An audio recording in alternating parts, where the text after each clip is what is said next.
नमस्कार, आप देख रहे हैं आपका अपना चैनल भिवानी हलचल खबरों के संग पे मैं मनोज कुमार। आइए सबसे पहले डालते हैं नजर आज की हेडलाइंस।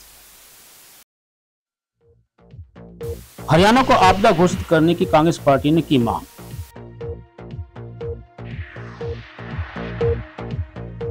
स्वास्थ्य विभाग प्रधानमंत्री के जन्मदिन पर चलाएगा स्वास्थ्य सेवा पखवाड़ा।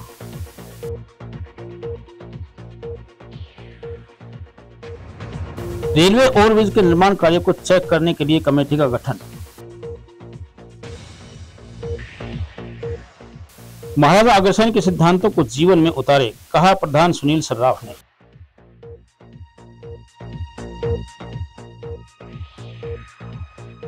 खंड स्तरीय कला उत्सव में बच्चों ने दिखाई अपनी प्रतिभा।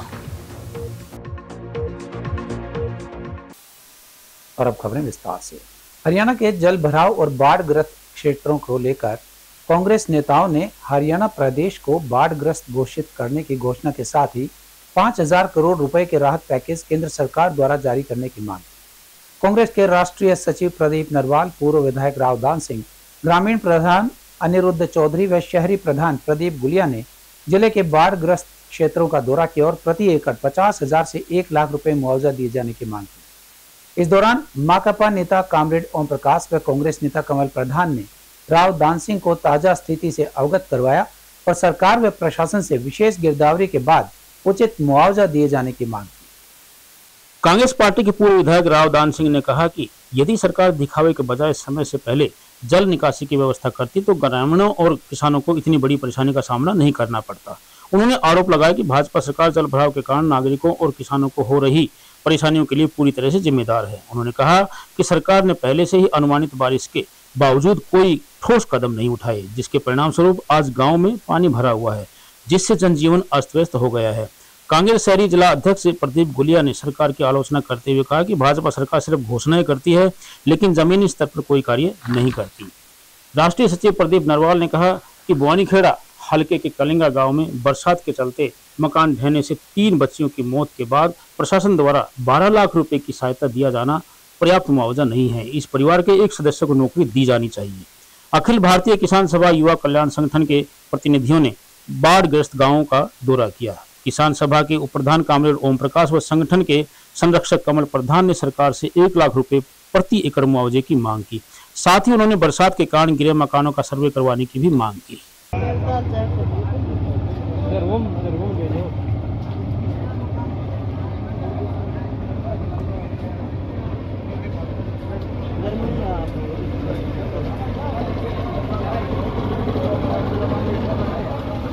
देखिए 3-4 गांव में गए हैं हम और तकरीबन 10 से 12 गांव जो है ना बिल्कुल जलमग्न है और ये एक प्रकृति की आपदा है जिसकी चपेट के अंदर हमारे सारे गांव आए हैं। बेसिक बात ये है कि सरकार और प्रशासन की तरफ से ऐसी आपदा के समय पे वो सहायता नहीं मिल पाई जिसकी अपेक्षा की जा रही है। आज एक किसान के साथ में फसल तो उजड़ गई, वो चली गई, लेकिन घर और उसका परिवार, उसकी रोजमर्रा की जीवन की व्यवस्थाएं सब बिगड़ गई। इस बात का लेकर के बहुत भारी परेशानी पूरे गांव के अंदर देखने के लिए मिल रही है और अभी भी पानी का फ्लो रुक नहीं रहा है।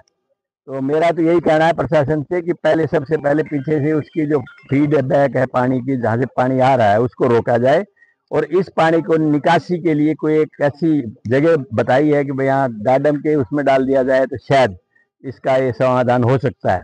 ये काम सिर्फ प्रशासन को करना चाहिए, मुस्तैदी से करना चाहिए, वार फुटिंग पर करना चाहिए, क्योंकि रोजमर्रा के अंदर आदमी सूखे में 10 साल रह सकता है लेकिन गिल्ले में 2 दिन भी निकालना बहुत मुश्किल हो जाता है। ये एक ऐसी व्यवस्था है जो सरकार को तुरंत प्रभाव से सारी बातों को छोड़ के प्राथमिकता के आधार के ऊपर लेनी चाहिए। और सारे भाइयों का मैंने देखा है कि हर भाई ने यहाँ अपनी तरफ से मिल करके पूरा सहयोग दिया है, चाहे ट्रैक्टर से लिया हो, चाहे मिट्टी डाल के लिया हो, चाहे पाइप सप्लाई करके ली हो, लेकिन प्रशासन की जो चाहिए थी मदद, वो मदद मैं समझता हूँ नहीं हो पाई है, उसको प्राथमिकता देनी चाहिए। सरकार है सभा, उनको भी हमने बताया है और कल प्रशासन की मीटिंग थी और सांसद जो हमारे भिवानी महेंद्रगढ़ के चौधरी धर्मवीर सिंह वहाँ उपस्थित थे। तो हमने सुझाव दिया कि ये सागवन गांव के लिए और पूरे इलाके के लिए, ये बीरण भी आ गया, रिवासा भी आ गया और इधर ढाणिया भी आ गई, ये जो पीछे से पानी आ रहा है, दोनों दांग आ गई, बड़ियाड़ी, ये पीछे से पानी आ रहा है, इस पानी को निगाड़ा फीडर और जुई फीडर में डाला जाए। पीछे का निगाड़ा फीडर और जुई फीडर का पीछे से पानी बंद करवा दिया जाए। और ये धनाना सामन ड्रेन का जो पानी आ रहा है, तालू मंडाना ड्रेन का जो पानी आ रहा है, ये जब तक नहीं रुकेगा तब तक यहाँ पानी जो है जल भराव रहेगा, क्योंकि वहीं से ये पानी आया है। ये घग्गर ड्रेन में पड़ करके घग्गर भिवानी ड्रेन ओवरफ्लो हुई है, उसी से ये गांव डूबा है। तो उस पानी को वहां रोक के निगाड़ा और जुई फीडर में डाला जाए। और ये जो गांव का पानी है, ये हमें कुछ लोगों ने सुझाव दिया है कि जो डाडम की पहाड़ी है 400 फुट गहरी और काफी एकड़ जमीन वहां है, ये पानी वहां डाला जाए। एक रजबा भी पड़ता है तोशाम के पीछे, बागनवाड़ा और तोशाम के बीच में, वो पाइपलाइन लगा करके वहां अगर डल जाएगा तो ये पानी सूख जाएगा। अदरवाइज ये 4 महीने भी पानी नहीं सूखेगा, जो इतना ज्यादा पानी भर गया है। इस पर काम इन्होंने करना चाहिए। साथ में जो सरकार ने मुआवजे की घोषणा की है ना, वो बहुत थोड़ा है। कल भी हमने सांसद साहब को बताया था कि ये ऊंट के मुंह में जीरा है। कम से कम रबी की फसल की भी बुआई की कोई संभावनाएं दूर दूर तक नजर नहीं आती। 1 लाख रुपए प्रति एकड़ दिया जाए। जिनके मकान गिर गए उनको न्यायोचित मुआवजा दे सर्वे करवा के। 17 सितंबर से लेकर 2 अक्टूबर तक स्वास्थ्य विभाग स्वास्थ्य सेवा पखवाड़ा चलाएगा। सीएमओ रघुवीर सांडिल्य ने बताया कि इस कार्यक्रम के तहत स्वस्थ नारी सुखद परिवार अभियान की शुरुआत की जाएगी और सभी सीएचसी व पीएचसी पर स्क्रीनिंग कैंप लगाकर महिलाओं के स्वास्थ्य की जांच की जाएगी। इस कार्य के लिए स्पेशलिस्ट डॉक्टर्स की भी ड्यूटी लगा दी गई है। उन्होंने बताया कि 25 सितंबर को पोषण किट वितरित की जाएगी, जिसमें राजनेता या मंत्री की भागीदारी होगी। सिविल सर्जन डॉक्टर रघुवीर सांडिल्य ने बताया कि स्वास्थ्य सेवा पखवाड़े के तहत कैंप में टीकाकरण, आयुष्मान कार्ड बनाना, निरोगी हरियाणा के तहत टेस्ट फ्री स्क्रीनिंग और जरूरतमंद को फ्री में चश्मा दिया जाएगा। उन्होंने बताया कि 17 सितंबर को हल्का तोशाम में, 18 सितंबर को गांव मानेरो सीएचसी में और 19 को कैरू में कैंप लगाए जाएंगे। वहीं उन्होंने बताया कि आई चेकअप के बाद फ्री चश्मा दिया जाएगा, मरीज अपना हेल्थ चेकअप करवा सकते हैं। उन्होंने बताया कि 25 सितंबर को पोषण किट वितरित की जाएगी, जिसमें राजनेता या मंत्री की भागीदारी होगी। उन्होंने कहा कि पखवाड़ा में हेल्थ चेकअप के साथ साथ सफाई अभियान भी शामिल किया गया है। Honourable prime minister Shri Modi के जन्मदिन 17 सितंबर से लेकर के 2 अक्टूबर तक एक अभियान शुरू होने जा रहा है, जिसका नाम स्वस्थ नारी सुखद परिवार अभियान है। इसके लिए हेल्थ डिपार्टमेंट ने 2 प्रमुख कार्य किए जाने बताए गए हैं। एक पहले जो प्रथम है कि आम पीएचसी, सीएचसी, एसडीएस और डीसीएच पर 17 तारीख से लेकर के 2 अक्टूबर तक डेली स्क्रीनिंग कैंप लगाया जाना है। दूसरा जो कार्य है, जितनी भी हमारी सीएचसी है, एसडीएच है, डीसीएच है, उन पर स्पेशलिस्ट का कैंप भी लगाया जाना है, जिसमें specialist physician, orthopaedician, gynaecologist, paediatrician, ENT surgeon, dental surgeon, सभी स्पेशलिस्टों की सेवा वहाँ दी जाएगी।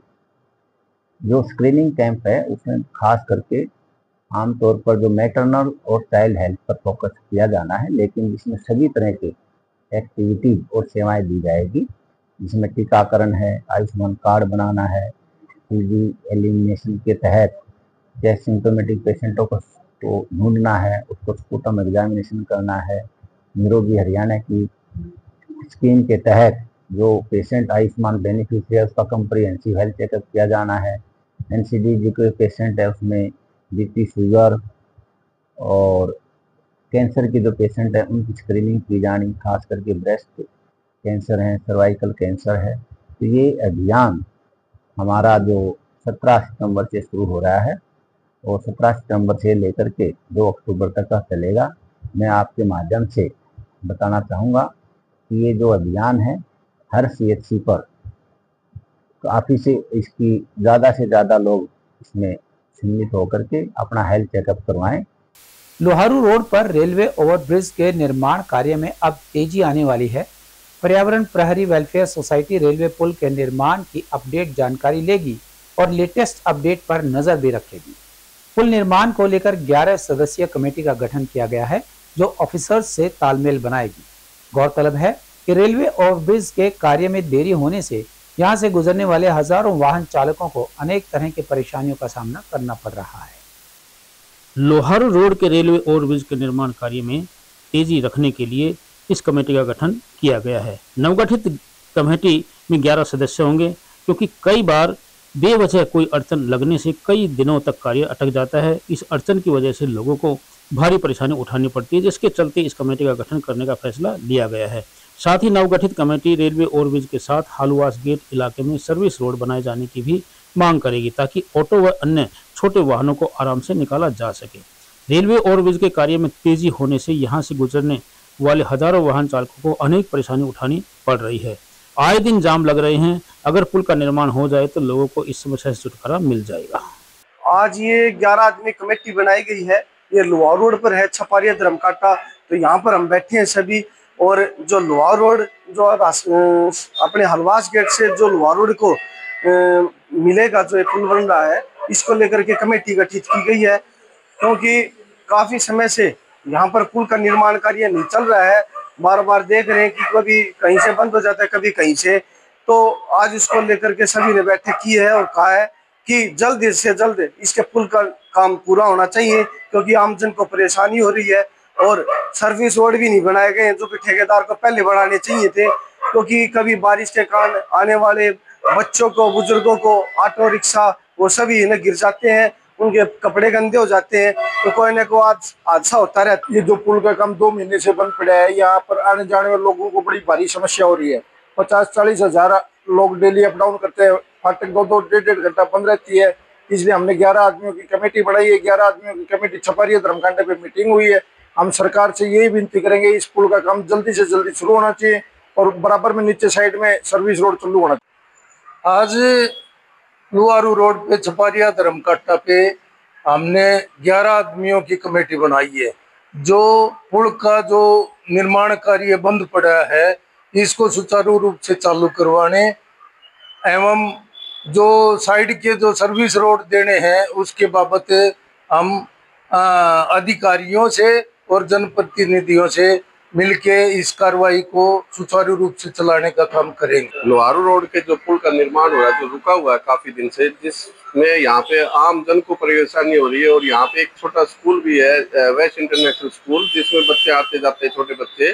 जो रिक्शा आती है, पानी भरा रहता है, जिसके कारण वो गिरने का खतरा बना रहता है। कई बार एक आध बार दुर्घटना हो भी चुकी है।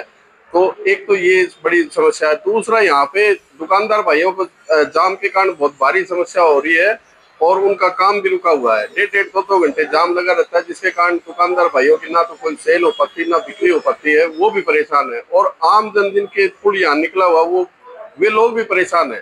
तो लगभग 50 से 60 हजार आबादी इससे परेशान है।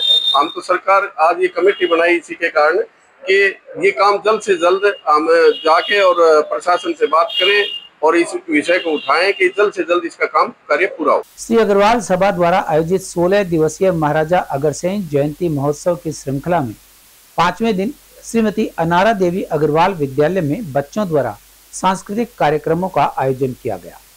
इस अवसर पर बच्चों ने नृत्य, गायन, नाटक सहित विविध सांस्कृतिक प्रस्तुतियों के माध्यम से अपनी अद्भुत प्रतिभा का परिचय दिया। सभा के प्रधान सुनील सराफ ने कहा कि महाराजा अग्रसेन के सिद्धांतों व शिक्षाओं को अपनाकर समाज को प्रगति के पथ पर आगे बढ़ाया जा सकता है। उन्होंने कहा कि महाराजा अग्रसेन ने समाज में एकता, अहिंसा, समानता व भाईचारे का संदेश दिया। श्री अग्रवाल सभा द्वारा आयोजित 16 सदस्यीय महाराजा अग्रसेन महोत्सव पर विभिन्न कक्षाओं के विद्यार्थियों ने परंपरागत एवं आधुनिक गीत, लोक नृत्य और प्रेरणादायक नाटकों के माध्यम से महाराजा अग्रसेन के आदर्शों और उनकी शिक्षाओं का प्रभावी चित्रण किया। वहीं कार्यक्रम में यह संदेश दिया गया कि महाराजा अग्रसेन ने समाज में एकता, अहिंसा, समानता और आपसी भाईचारे का संदेश दिया था, जिसे हर नागरिक को अपने जीवन में अपनाना चाहिए। बच्चों ने अपने अभिनय के माध्यम से यह स्पष्ट किया कि समाज की भलाई व सामाजिक प्रगति में प्रत्येक व्यक्ति की भूमिका होती है। श्री अग्रवाल सभा के प्रधान सुनील सर्राफ ने कहा कि महाराजा अग्रसेन द्वारा दिखाए मार्ग पर चलना हम सब के लिए गर्व की बात है। उन्होंने प्रेरित किया कि महाराजा अग्रसेन के सिद्धांतों को जीवन में उतारकर हम समाज को प्रगति की ओर ले जा सकते हैं। उन्होंने विशेष रूप से यह भी बताया कि शिक्षा, सेवा और संस्कार के माध्यम से ही हम एक सशक्त व विकसित समाज का निर्माण कर सकते हैं। जैसा कि आपको पता है कि हर वर्ष की बात ही इस वर्ष भी महाराजा अग्रसेन सिंह महोत्सव बड़ी धूमधाम से मनाया जा रहा है, जिसके अंतर्गत 7 तारीख से लेकर 22 तारीख तक हमने एक लंबी प्रोग्रामों की श्रृंखला कर रखी गई है। उसी के अंतर्गत आज अनारा देवी विश्वविद्यालय अग्रवाल विद्यालय, जो कि अग्रवाल सभा द्वारा संचालित है, यहाँ पर सांस्कृतिक प्रोग्राम का आयोजन किया गया, जिसमें बच्चों ने बहुत ही सुंदर प्रस्तुतियां दी हैं और बहुत ही अपनी प्रतिभा का प्रदर्शन किया है। और आगे के प्रोग्राम में जहाँ तक बात है, वहाँ पे एक विराट कवि सम्मेलन का बार आयोजन किया गया है, जो कि 13 तारीख को नई राजमंडी में आयोजित किया जा रहा है, जिसके अंदर बहुत ही विश्व प्रसिद्ध कवि जैसे कि हरिओम प्रवार जी, अनिल अग्रवंशी जी और दिनेश अग्रवंशी, कविता शर्मा जी, बहुत कलाकार कवि आ रहे हैं और बहुत ही सुंदर, बहुत ही विराट कवि सम्मेलन होने जा रहा है। जैसे कि हमारे प्रधान जी ने बताया है कि 7 से 22 तारीख तक लगातार कोई ना कोई कार्यक्रम सभा कर रही है और बहुत ही भव्य जयंती समारोह का ये पखवाड़ा मनाया जा रहा है। उसी कड़ी में हम 18 तारीख को एक cricket match, day night cricket match, बहुत ही शानदार कार्यक्रम हमारा जी लिटरा स्कूल में आयोजित किया जा रहा है। इसके बाद 20 तारीख को शनिवार को टिवड़ेवाल सभागार के अंदर घुंघरू वाले का एक बहुत ही शानदार कव्वाली कार्यक्रम रहेगा, जो एक इंटरनेशनल कलाकार हैं, Guinness book of world record में इनका नाम है। यह एक बहुत ही भव्य कार्यक्रम होगा। इसके बाद बहुत भव्य शोभा यात्रा से हम कार्यक्रम का समापन 22 तारीख को करेंगे, जिसमें उड़ीसा का लोक नृत्य, महाकाल की आरती, गुजरात से डांडिया वाले और पंजाब से ढोल पार्टी और बहुत दिल्ली से ताशे वाले पार्टी को बुलाया गया है, जो कि विश्व विख्यात है, पूरे इंडिया में उसका नाम है। ऐसी बहुत भव्य शोभा यात्रा सभी अग्रबंधु मिलकर के 36 बिरादरियों को, सब बिरादरी को साथ लेकर के हम मनाएंगे और 36 बिरादरी के उत्थान के लिए हमेशा अग्र परिवार, हर अग्रबंधु कार्यरत रहता है और समाज सेवा के हर कार्य में अग्रवाल सभा और सभी अग्रबंधुओं का बहुत बढ़ चढ़ करके योगदान मिलता रहा है। सर्वप्रथम मैं श्री अग्रवाल सभा रजिस्टर्ड भिवानी को कोटि कोटि धन्यवाद और आभार व्यक्त करती हूँ कि श्री अग्रसेन जयंती के उपलक्ष्य में विभिन्न सेवा और संस्कार के कार्यक्रम आयोजित किए जा रहे हैं। कई तो हो चुके हैं पर अभी और होने बाकी भी है। जैसे आज श्रीमती अनारा देवी विद्यालय में सांस्कृतिक कार्यक्रम, विभिन्न संदेश देते हुए आयोजित किए जा रहे हैं। बहुत ही सुंदर प्रस्तुतियां, मनोहर प्रस्तुतियां रही हैं, तो उनको मैं बहुत बहुत श्रीमती ऋतु खेमका जी प्राचार्य और पूरे स्टाफ को बधाई देना चाहूंगी। वैश्य इंटरनेशनल स्कूल में खंड स्तरीय कला उत्सव 2025 का आयोजन किया गया। इस उत्सव में सरकारी व गैर सरकारी स्कूलों के 140 छात्र कलाकारों ने भाग लिया।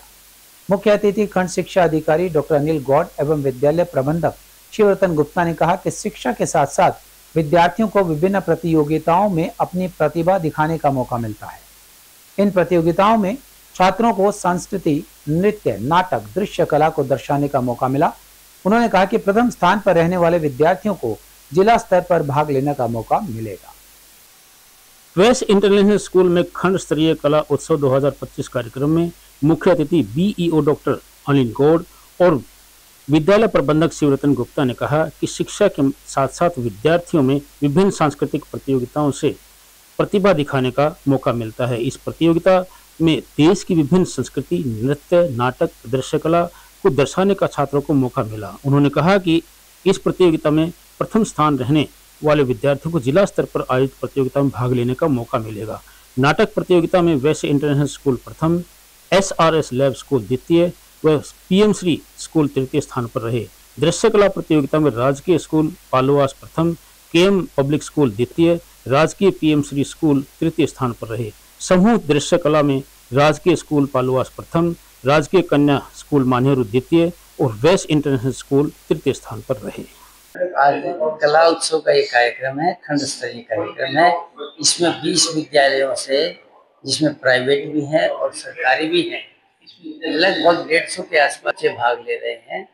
लगभग 150 के आसपास हैं जो अपने प्रतिभा का हुनर दिखा रहे हैं। इसमें संगीत का भी कार्यक्रम है, मंच कार्यक्रम, ग्रुप डांस का भी है, फोक डांस, सोलो डांस का भी है, अनेकों कार्यक्रम, कहानी सुनाने का भी कार्यक्रम है, गद्य और पद्य दोनों विधाओं से जुड़े हुए हैं। अलग अलग विद्यालयों के बच्चे हैं। 20 के करीब निर्णायक मंडल है। प्रिंसिपल्स लेवल के अधिकारियों को हमने इसमें लगाया हुआ है।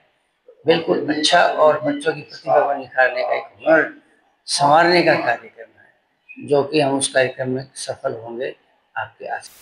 और अब चलते चलते राष्ट्रीय शिक्षा नीति 2020 के जरिए स्कूली छात्रों के होमवर्क में आ रहा बदलाव स्वागत योग्य है, जिसमें रटने के बजाय सीखने पर ज्यादा जोर दिया गया है। इस नीति में छात्रों पर शैक्षणिक बोझ कम करने तथा गतिविधि आधारित शिक्षा को प्रोत्साहित करने की वकालत की गई है। सीबीएसई समेत कई राज्य बोर्डों ने शिक्षकों से ऐसे होमवर्क देने को कहा है जिन्हें करने में बच्चों को खुशी हो और उनमें प्रयोग करने की गुंजाइश हो। ऐसे में स्कूलों की कोशिश है कि छात्रों को होमवर्क में ही व्यस्त न रखा जाए। ज्यादातर स्कूल आज प्रोजेक्ट आधारित काम देने लगे हैं और बच्चों को सामुदायिक जुड़ाव वाली गतिविधियों में शामिल करने लगे हैं। छात्रों के होमवर्क को आसान और दिलचस्प बनाया जा रहा है ताकि वे केवल किताबी कीड़ा बनकर न रह जाएं, और जोर इस पर दिया जा रहा है कि छात्र चीजों के बारे में खुद से सोचने, समझने और उन्हें बनाने की कोशिश करें। वर्ष 2018 के वार्षिक शिक्षा स्थिति रिपोर्ट में पाया गया था कि 74% शहरी छात्रों को दैनिक होमवर्क मिलता है, जिसमें उनके 3 से 4 घंटे का समय चला जाता है, जबकि सीखने के मोर्चे पर उसका कोई विशेष लाभ नहीं होता। पिछले दिनों प्रधानमंत्री ने भी शिक्षकों को एक खास तरह का होमवर्क दिया था, जिसमें उन्हें छात्रों के साथ स्वदेशी उत्पादों को बढ़ावा देने के अभियान से जोड़ा गया था ताकि मेक इन इंडिया और वोकल फॉर लोकल को प्रेरणा मिल सके। बदलाव के तहत अब होमवर्क में लंबे पैराग्राफ याद करने या गणित के सवाल हल करने के लिए नहीं दिए जाते। सिर्फ याद की गई बातें पूछने के बजाय होमवर्क में छात्रों से अवधारणाओं के क्यों और कैसे को समझाने की अपेक्षा भी की जाती है। और अब जाने से पहले एक नजर आज की हेडलाइंस पर। हरियाणा को आपदा घोषित करने की कांग्रेस पार्टी ने की मांग।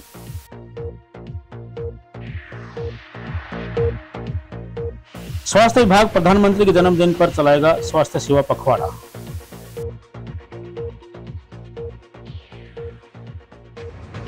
रेलवे ओवरब्रिज के निर्माण कार्य को चेक करने के लिए कमेटी का गठन। महाराजा अग्रसेन के सिद्धांतों को जीवन में उतारे, कहा प्रधान सुनील सर्राफ ने।